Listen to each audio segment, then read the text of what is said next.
Murao tariki 3 z'ukwezi kwa munane umwaka wa 2026 kuva amasaha mu gitondo kugeza kuri amasaha y'igicamunsi bikomeje guhindura isura ku butaka bw'iki gihugu cya Repubulika ya Demokarasi ya Congo, aho imirwano itagirangira. Rimwe turagira ngo byashoje, ubundi tukagira ngo agahenge karaje. Kumbe mu ishonda rimwe cyangwa se access zimwe imirwano irongera atangiye, nyuma y'uko mu minsi ishize twumvisha urugamba rwabereye muri Kivu y'Amajyaruguru ndetse no muri Kivu y'Amajyepfo mu bice bimwe na bimwe, hakaza kubaho icyo twakwita nka tamor, agaheko kuba nta mirwano irimo kuba. Twibwiraga yuko wenda ari urugamba rubaye rushyizweho akadomo cyangwa se imirwano irangiye, birongeye bitunguranye mu buryo bukomeye cyane muri Kivu y'Amajyepfo, mu nzira zigana mu byerekezo biva muri Kivu y'Amajyepfo ugana muri Manema cyangwa se Tanganyika. Hakomeje kumvikana ihangana ritoroshye hagati impande zombi. M23 na MRDP twirwaneho baravuga ko bafashe agace kamwe mu duce dukomeye cyane two muri Kivu y'Amajyepfo, ngo banajya mu gace gakuru ka Kilembe, ngo bamaze gukotsora no kurimbagura abarwanyi ba FARDC ndetse na Wazalendo, kwa isomo riremereye cyane rya gisirikari no kubereka yuko ntacyo bashoboye ku mirongo y'imbere ku rugamba.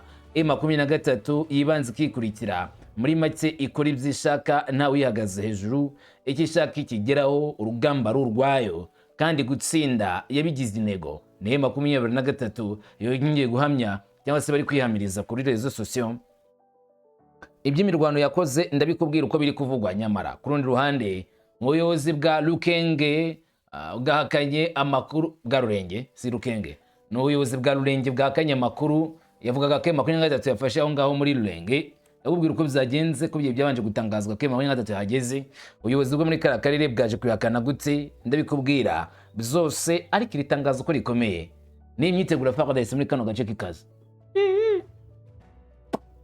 Twari tuzi ko noneho M23 kuba biri kuvuga gutya, twakizera yuko umurwano ugiye guhita wegekwa kuri FARDC kirukankanwa gatigazwe mu maboko ya M23. None ndebera, ndaje mbikubwira.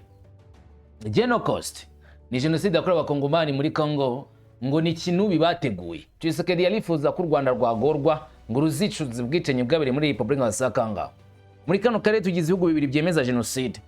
U Rwanda rwemeza ko habaye jenoside yakorewe abatutsi mu 1994, hanyuma na Congo ivuga ko habaye Genocost imaze guhitana abarenga miliyoni 10 muri kino gihugu, kandi byose ugashyirwa ku mutwe w'igihugu cy'u Rwanda. U Rwanda rwavuze ko iyi Genocost yo muri Congo ari igihimbano, ni ikinyoma ngo cya politike cyo kujijisha amahanga, ndetse ngo ni igikorwa cyahimbahimbwe kidafite ukuri nka gukeya. Ndakubwira icyo u Rwanda rubivugaho. Hanyuma si ibyo byonyine, nyuma yuko u Rwanda rwakanye yuko nta Genocost yabaye muri Congo, bamwe mu banyamerika bakomeye batangiye kwemeza ko ari Genocost itagomba kuzasubira ukundi.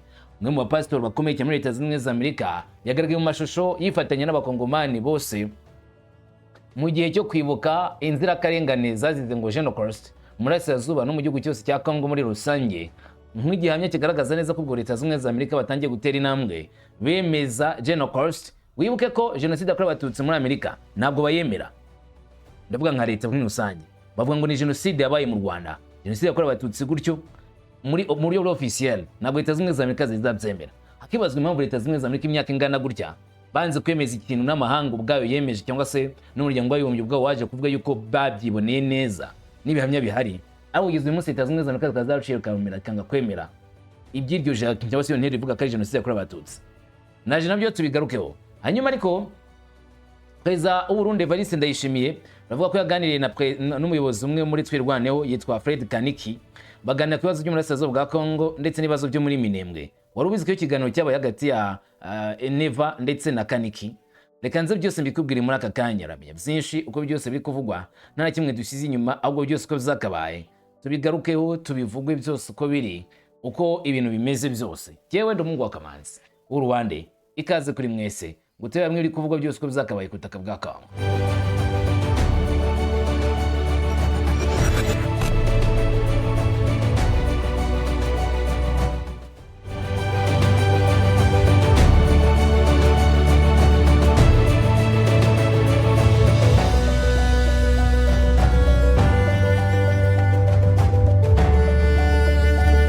Maze unyemerere izaye makuru tuhere ku mirongo y'imbere ku rugamba nyirizina, aho urugamba rukomeje kubera isibaniro ndetse hakavugwa amakuru abandi bakaza bavuga ayo makuru mu bundi buryo abandi bakaza bavuguruzanya mu rwego rudasanzwe. Vuga ko M23 twirwana yafasha agace banagira mu gace ka Kalembe ho muri Kivu Amajyepfo mu mirwano itoroshye yahuje impande zombi. Na makuru anavuga kandi ko habaye indi mirwano hakurya ya Rwiko ahitwa kwa Heli mu bice byerekeza muri Gitumba nyirizina.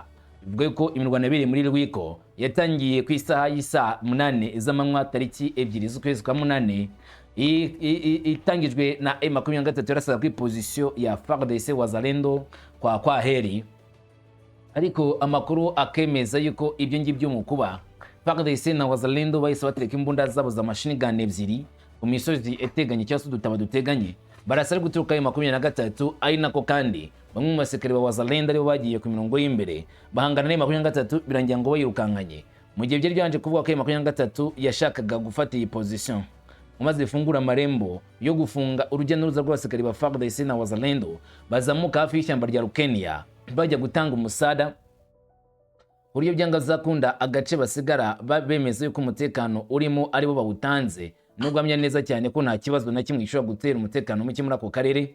M23 byaje kurangira icyo yibwiraga kitagenze neza cyangwa se position bashakaga gukoreramo ibitero bitagenze nk'uko bari bavyiteze kuri front line cyangwa se ku mirongo y'imbere ku rugamba, maze birangira aka gace nyirizina ka Rwiko kabereyemo itutumba ry'imbunda. Hanyuma ariko nanone nubwo ibitero byerekezwaga muri Gatumba, amakuru aremeza yuko ajya kwicyonyo bitwa Umurage avuga ko agace ka Kabanju kuri ubu ngubu kari kugenzurwa byuzuye n'ingabo za twirwaneho MRDP M23 nyuma y'imirwano ikomeye yahuje izi ngabo zibumbiye muri F23 hamwe n'ingabo z'u Burundi zifatanije ngo na FDLR, ariko bashinjwa gukorana na FARDC Wazalendo mu mirwano itoroshye yabereye muri karakarere. Amakuru avuga ko Kabanju yafashwe na M23 ku isaha 11 z'umugoroba ku itariki 2 z'ukwezi kwa 8.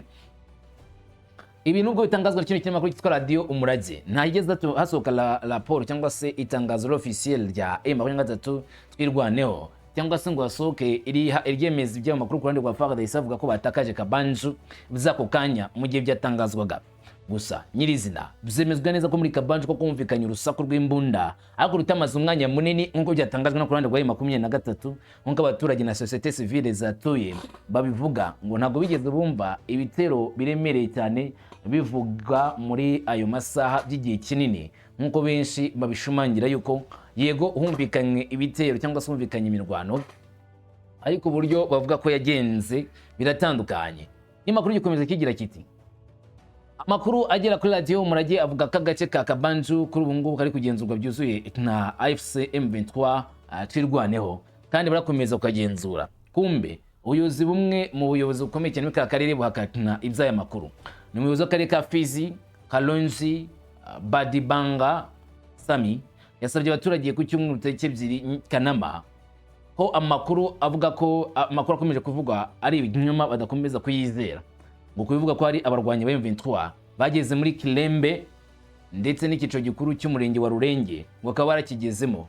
Ibyo ngibyo yavuze ko ari ikinyoma kidakwiriye kwemerwa na gatoya, ndetse agaragaza ko badakwiriye kumvira na gato ibitangazwa na M23 kuko ngo bishobora ko ari manipulation cyangwa se bitari byo, atari ibyanyabyo ku buryo badakwiriye kubyizera kuko bitarimo ukuri.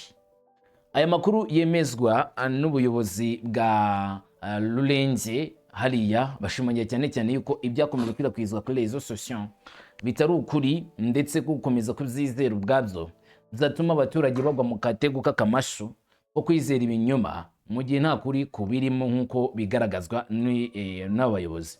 Mu butumwa bwagenewe abaturage, ubuyobozi bw'akarere buvuga ko amakuru akwirakwizwa ku mbuga nkoranyambaga yerekeye iterambere rya M23 muri aka gace ari amakuru mpimbano nk'uko bivugwa, ngagamije gutera urujijo n'ubwoba mu baturage gusa, ariko atarimo ukuri na gukeya ku bijyanye n'urugamba nyirizina rwabereye muri iyi position cyangwa se muri aka karere, nk'uko byavugwaga bikomeye cyane n'abarwanyi ba M23 bakaba ngo batarahageze, nk'uko byakomeje gutangazwa mu bitangazamakuru bitandukanye byo muri aka karere, nk'igihamya gishimangira cyane cyane ko FARDC na Wazalendo ahubwo bo ubwabo bakomeje gucunga neza agace ndetse no kugatangira umutekano cyangwa kugaha umutekano bizuzuye bitandukanye uko byari bimeze mu minsi ishize.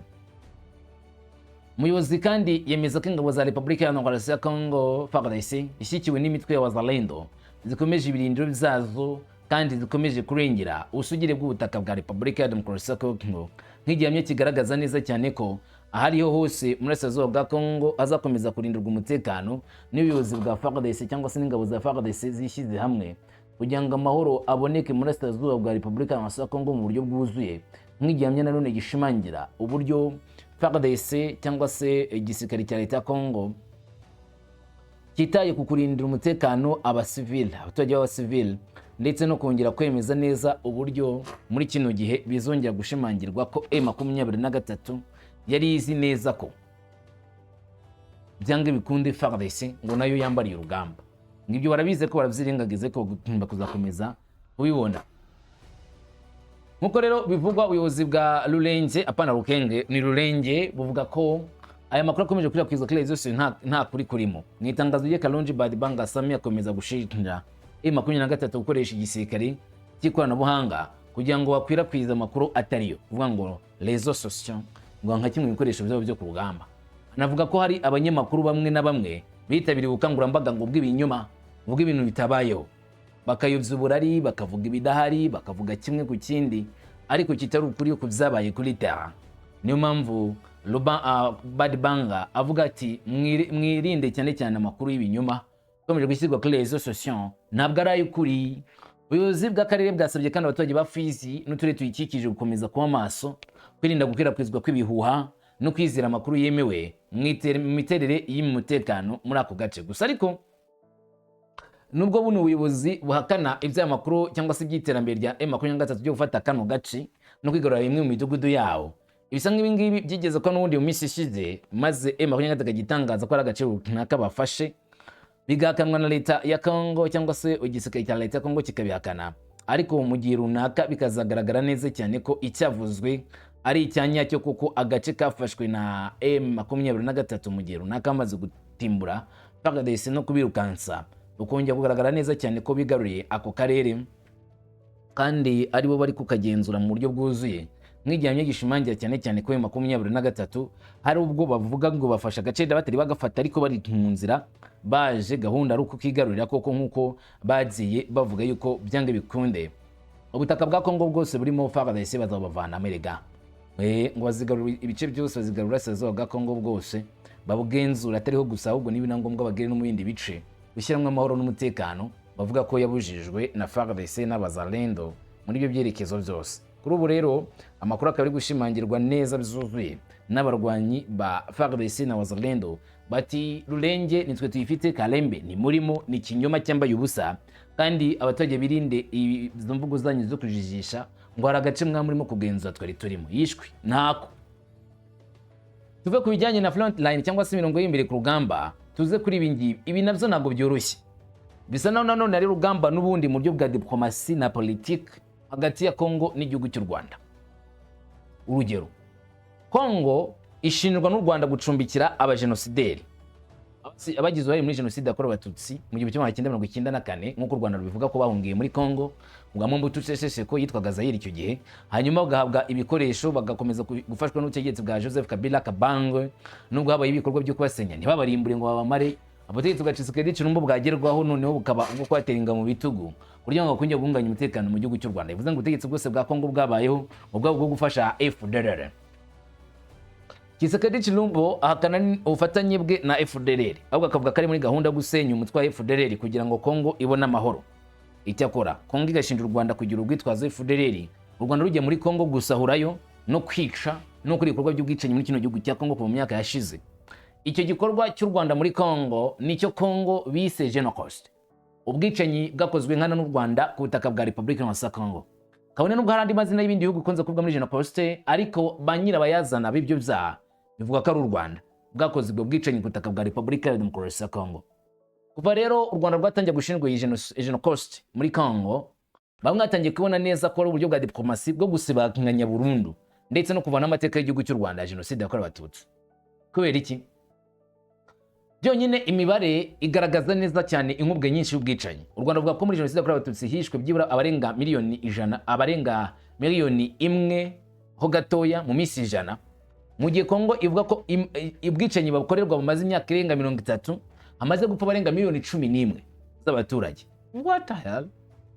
Bakavuga ko ubwicanyi bwose bwakozwe n'ingabo z'u Rwanda zivugwa ko zahagaritse jenoside yakorerwaga abatutsi. Wait, u Rwanda rwahagaritse jenoside yakorerwaga abatutsi rugiye gukora jenoside muri Kongo? Ibintu ntabwo bizumvikana. Bamwe babona neza cyane ko ari propaganda iremereye cyane yateguwe ku rwego rwo kwihaniza u Rwanda, niyo mpamvu ngo wayise kinubi. Gusa ariko bisa nkaho bitewe n'uko raporo nyinshi Human Rights Watch, UN Group of Experts, Amnesty International n'indi miryango itandukanye yagiye igaragaza ko hari ibyaha u Rwanda rwakoreye muri Congo bishobora guha urwaho rwo kuba genocide ishobora kwemerwa ku ruhando mpuzamahanga. Kandi ibyo byabivuze neza cyane gushyira mu kangaratete u Rwanda, ubutegetsi bw'u Rwanda bwa FPR baba bashinja kugira uruhare muri jenoside yakorewe abatutsi, jenoside yakorewe muri Congo, nubwo bivuga ko bahagaritse jenoside yakorewe abatutsi, nayo ariko bamwe bakomeje guhakana bakagenda bayita amazina atariyo bayipfobya, nubwo gupfobya jenoside bigize icyaha. Ibyo mujye mubyibuka. Rero kuri ubu ngubu Genocide yabaye indi nkuru do. Uyu ni Patrick Muyaya ati Perezida wa Repubulika n'abaturage be bo muri Kinshasa no mu ntara zose bateraniye hirya no hino mu muhango mu birori byo kwibuka ubumwe n'ubufatanye ku baturage bacu bose abahohotewe n'ubugome bw'Abanyarwanda. Ngo nivuga ngo ni jenoside yakozwe n'u Rwanda, ngo n'ubugome bwakozwe n'Abanyarwanda. Akomeza agira ati amahirwe duhuriyeho hamwe nayo kuvugurura kuri wa 2 Kanama 2026 umuhigo wacu wo kurangiza uruhererekane rw'urugomo cyangwa ubutabera ndetse akaboneka n'indishyi. Ngibyo ibintu bitatu ngo bitegerejwe mu cyitwa Genocide.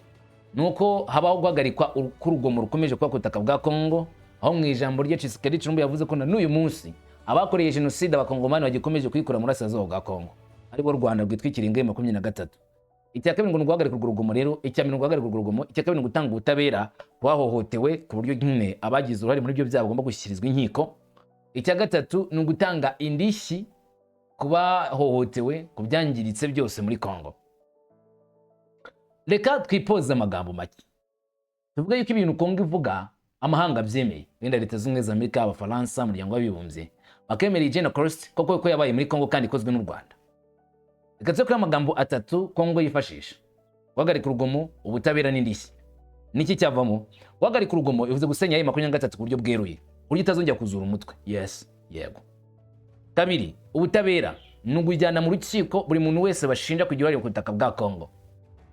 Uwo ruhembe rw'imbere bakunze kuvuga cyane nta nubwo ari Colonel Nangaye Bello, nta nubwo ari Sultani Makenga, nta nubwo ari abandi basirikare bo muri M23 na Sematamba bo muri Twirwaneho, bavuga James Kabarebe kuko yigeze kuba n'umuyobozi w'ingabo za Kongo, murabyibuka. Ndetse bakavuga n'abandi bategetsi bakuru mu ngabo z'u Rwanda no muri politike y'u Rwanda kujya mu butaka bwa Kongo. Ibyo Rwanda bavuga ati ibindi manipulation, n'ukuyobya, n'ukujijisha, n'urwango, nagaru ukuri. Ubwo numva ngo ubutabera, wibuke ko muri iyi minsi ishize Kongo yajyanye u Rwanda mu butabera mu rukiko rwa ICJ, International Court of Justice, kugira ngo u Rwanda barucire urubanza ku byaha by'ihonyabwoko cyangwa se by'ihonyora y'uburenganzira bwa muntu ku butaka bwa Repubulika ya Demokarasi ya Kongo. Ariko kandi nanone bakaba barashyize irindi tsinda yukurikirana ngo ibyaha byose byakozwe n'u Rwanda ku butaka bwa Kongo bashaka kuzashyikiriza nanone ya ICC, nanone urukiko mpanabyaha rwashyizwe cyangwa se rukorerwa Irahe mu Buholandi. Si byo gusa, Kongo nanone ikomeje ibikorwa byo gukusanya amakuru, amazina y'abantu bose batakaje umugongo ku butaka bwa Kongo kugira ngo bajye biyukwa buri mwaka. Muri make ni Remembrance Time, igihe cyo kwibuka inzirakarengane ngo za Genocide ku butaka bwa Repubulika ya Kongo. Avuga ko ibingibi atari urucuruzo, ahubwo ngo kugira amateka amenyekane cyane. Muyaya ati ubuhamya buteye ubwoba bwo mu bihe byashize bwatwibukije ubugome n'amahano yo muri iki gihe, aho abaturage bacu bagituye mu bice by'igihugu biri mu maboko y'abanzi. Akomeza agira ati ibi byaha byose bigaragaza ubugome budakwiriye bw'u Rwanda, umubyeyi n'abahungu we batandukanye banduye bagafata ku ngufu, bica kandi bagatsemba mu gihe cy'imyaka irenga 30 yose. Yavuze abahungu b'u Rwanda, avuze kuva kuri AFDL, CNDP, M23 akageza kuri Joseph Kabila Kabang. Abangabo bose n'abahungu b'u Rwanda ngo banduye bakoze ibikorwa bikutaka bwa Kongo. Ibyo yanditse aho kuri X.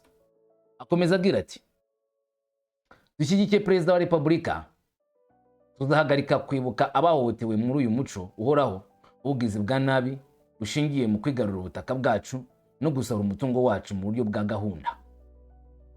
Muri make ati tuzahagarika ibikorwa byo gura tubona isubirwamo ry'ibyo bikorwa bibi cyane ku butaka bwabo. Muri make enough is enough, ibyabaye birahagije, nicyo ashatse kuvuga. We ashinja u Rwanda kuba muri Kongo rwica rusahura, ngibyo bigomba guhagarikwa rero. Muyaya asoza agira ati abantu baragerageje ariko ntibigeze batsindwa, barakomeretse ariko baracyahagaze. Nitwibagirwe, ntituzongeye kubisubiramo, ntangira gukira cyangwa se yatangiye igihe cyo gukira. Aya ni amagambo y'umukuru wa guverinoma cyangwa se umuvugizi wa guverinoma avuga yuko gahunda Kongo ifite ari iyo gutsembaho cyangwa se kuvanaho urugomo bashorwaho n'igihugu cy'u Rwanda. Ikindi kandi hakabaho gutanga ubutabera no gutanga indishyi, gutuma ibyabaye bitazongera kuba, ndetse no gutuma amateka atazibagirana. Ikindi kandi ubutaka bwabo bagomba kububohora uri mu maboko y'abajenosideri. Ubwo niko bavuga. Ngaho da. None u Rwanda rwo ruvuga ko abajenosideri ahubwo ari aba FDL bari muri Kongo. Ari nayo mpamvu umuzi w'amakimbirane yo muri Kongo muri Burasirazuba bwa Kongo.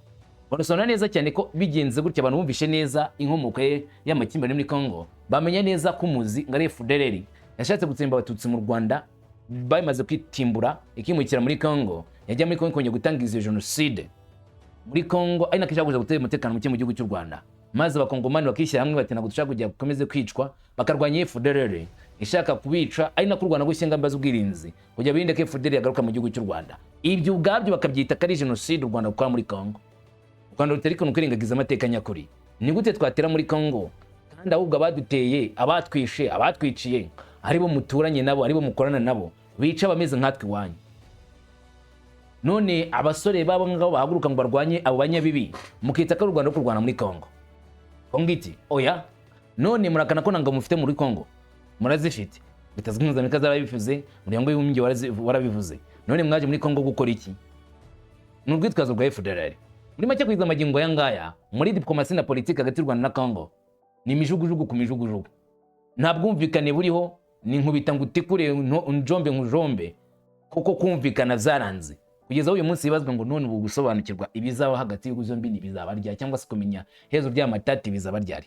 Kuko uko bucya bukira hagaragara itandukaniro ry'uko ejo byari bimeze nuko uyu munsi bimeze. Nawe ujye ubibona.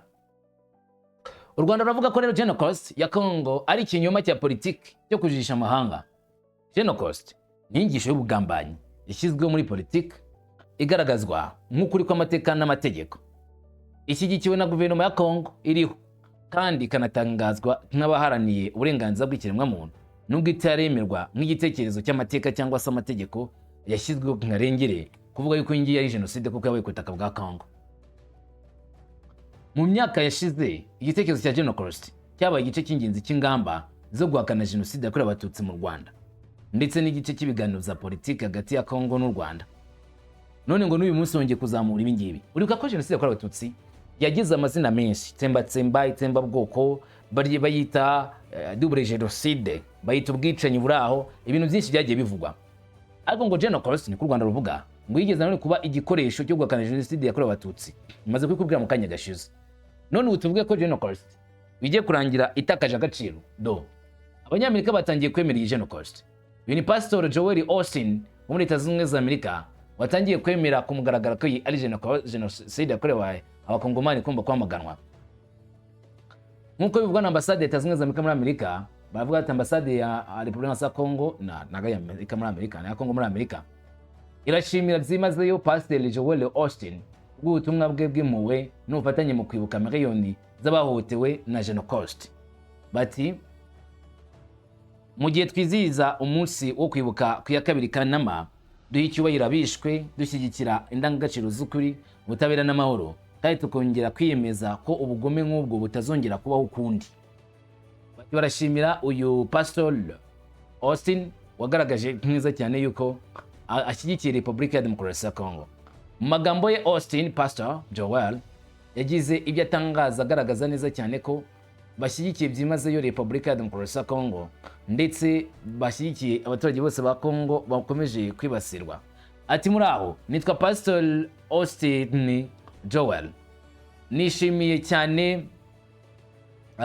cyane kwifatanya namwe uyu munsi, nkaza kwifatanya namwe numva umutima wuzuye impuhwe ndetse n'ibyiringiro mu gihe twibuka miliyoni z'abagore n'abagabo n'abana ba Kongo Repubulika ya Kongo abatakaje ubuzima bwabo mu binyacumi by'imyaka ishize ku bugome n'amakimbirane udashobora gutekerezaho yabaye ku butaka bw'iki gihugu. Reka duhagararane n'imiryango y'abahohotewe, ababuze ababo, abagizwe ingaruka, dusengera abo ngabo bavanywe mu zabo kuri ubwo bugome bukomeye cyane butabasha kuvugwa. Twizeye ko amahoro azaboneka n'ubutabera bukaboneka. Bibiliya muri Zaburi 34 avuga ngo Imana iri bugufi bwacu kandi ni umutabazi w'abari mu makuba. Isezerano uyu munsi niracyari iry'iteka ryose, nuko Imana ireba amarira yose buri muntu wese arira, kandi ubuzima bumwe ntibuzibagirwa nayo. Reka tuyifatanye n'abaturage bose ba Repubulika ya Demokarasi ya Kongo. Ni Joel uvuze amagambo akomeye agaragaza ko yifatanije n'abaturage ba Repubulika ya Kongo mu kwibuka mu miryango yabo bazize Genocide, nk'uko yabivuze ashyigikiriye gahunda ya Repubulika ya Demokarasi ya Kongo. Bamwe ati kuba rero hari abantu nk'aba ngaba batangiye kubyemeza muri Leta Zunze Ubumwe za Amerika, ni igitekerezo kigaragaza neza cyane ko bizasunikira Leta Zunze Ubumwe za Amerika kwemera ko iyi Jenoside yabayeho ku butaka bwa Repubulika ya Demokarasi ya Kongo, cyangwa se Leta Zunze Ubumwe za Amerika zagira igihe kemera yuko koko ibyo Kongo ivuga ari impamo ku buryo yabishyigikira ku ruhando mpuzamahanga. Bigarukiye kuri General Neva waganiye ngo na Kaniki. Perezida w'u Burundi Evariste Ndayishimiye yatangaje ko aheruka guhura na Fredy Kaniki uri mu bayobozi bakuru ba F23 kana perezida wa MRDP Twirwaneho, avuga ko bagiranye ibiganiro byibanze ku bibazo by'umutekano biri mu gace ka Minembwe. Yabitangaje mu kiganiro yagiranye na BBC Gahuzamiryango. Perezida w'u Burundi ubwo yabazwaga ku birego bivugwa ko ingabo z'u Burundi FDNB zagize uruhare mu bwicanyi bukorerwa abanyamurenge bo muri Minembwe, yahakanye ibyo birego yivuye inyuma. Yavuze ko ikibazo cy'ubwo bwicanyi aherutse kukiganiraho na Kaniki ubwo bahuriraga i Bujumbura nyuma yo kubanza kuvugana kuri telefone. Ati duhere kuri M23 baje Bujumbura inshuro nyinshi mu kujyana ibiganiro kugira ngo amahoro aboneke muri Kongo nta mirwano irinze kuba. None wahita uvuga ngo dukorana na M23? Yakomeje agira ati nta mezi arashira njyewe numyeho Kaniki si M23 yari Bujumbura tuganira ku kibazo gihagaze kuri Minembwe. Njyewe ubwanjye kugira ngo anarinda aza, telefone yanjye irafunguye, abantu turaganira. Yaranyandikiye abimbwira ngo twebwe turimo turica abanyamurenge. Ndayishimiye akomeza hamya neza katari byo. Uyu mukuru w'igihugu yavuze ko yabaje Kaniki uko byagenze kugira ngo bahinduke abanzi kandi bari basanzwe ari inshuti. Nkuko Ndayishimiye yabivuze, Kaniki yamusubije ati n'ubu ntabwo turaba abanzi, dushobora kuganira. Yavuze ko kuba Kaniki yaragiye Bujumbura ari ikimenyetso cy'uko atatekerezaga ko hari ikibi u Burundi bwari kumukorera. Yavuze kandi ko yamusobanuriye ko iyo u Burundi wabugamije kugira n'abanyamurenge butari kujya kohereza ingabo muri Minembwe busize abaturage b'abanyamurenge baba ku butaka bwabo. Ndayishimiye yongeyeho ko nyuma y'ibiganiro bagiranye we na Kaniki banze ko M23 ariyo yabateranije, nubwo atasobanuye birambuye icyo yashakaga kuvuga. Perezida Ndayishimiye yavuze kandi ko atari ubwa mbere agirana ibiganiro n'abayobozi b'imitwe yitwaje intwaro ikorera muri icyo gice. Agaragaza ko yanahuye na General Michel Rukunda Makanika wahoze ayoboye igisirikare cya Twirwaneho mbere yo kwicwa mu gitero cya Trône mu 2025, ndetse na Adele Kibasumba ngo barahuye.